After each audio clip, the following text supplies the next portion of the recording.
तो फ्रेंड हम लोग गाड़ी गीत सुनाने जा रहे हैं, कैसे लगेगा कमेंट। गाड़ी पहली बार गौर से सुनिएगा आप लोग, एक शब्द दो शब्द देख के कमेंट मत करिएगा, पूरा गीत सुनिएगा, उसके बाद आनंद लीजिएगा, उसके बाद कमेंट करिएगा। पहले सुनिएगा फिर धुनिएगा तो फिर लगाए थे लगा कहिएगा। सुन बन के तब कमेंट कीजिए। जेका जेका अरे उना लागे सी टाइप है।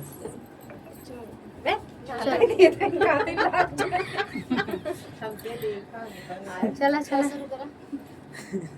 डबल सी है। अब हम दूसर की बार चालू करेंगे, और तो 36 सेकंड पे ही चला चला। तो है गाड़ी का वना विधि दे रसिया राम लला, तो है गाड़ी का वना विधि दे रसिया राम लला, राम लला जी राम लला हो राम लला जी राम लला, तो है गाड़ी का वना विधि दे रसिया राम लला, तो है गाड़ी का वना विधि दे रसिया राम लला।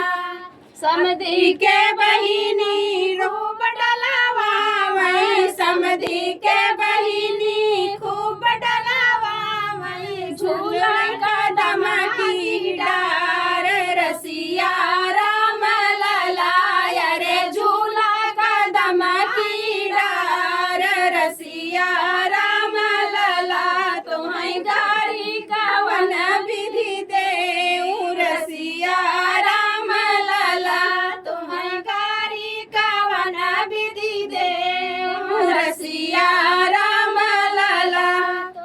अगुआ के बहिनी खूब करावा वही, अगुआ के बहिनी खूब करावा वही, अरे भाई कैसे सोलह सिंगारा।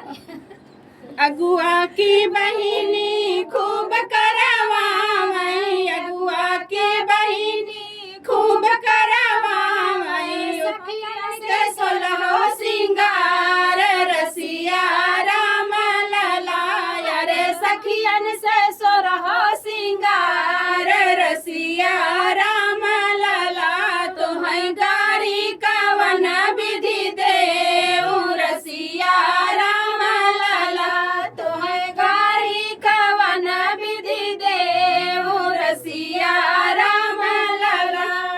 जीजा के बहिनी रोज घूमे, जीजा के बहिनी रोज घूमे, घनश्यामपुर बाजरिया में जाए रसिया राम लला, घनश्यामपुर बाजरिया में जाए रसिया राम लला, तो है गाड़ी का वन विधि दे रसिया राम लला, तो है गाड़ी का वन विधि दे रसिया राम लला। जीजा की बहिनी रोज में जवावई, जीजा की बहिनी रोज में जवावई, अरे मुड़वन तेल का पार रसिया राम लला, अरे मुड़वन तेल का पार रसिया राम लला, तो है गाड़ी का वन विधि दे रसिया राम लला, तो है गाड़ी का वन विधि दे रसिया राम लला। स्वाहा वो हाइब्रिड है, हाइब्रिड बनाना पड़ता है।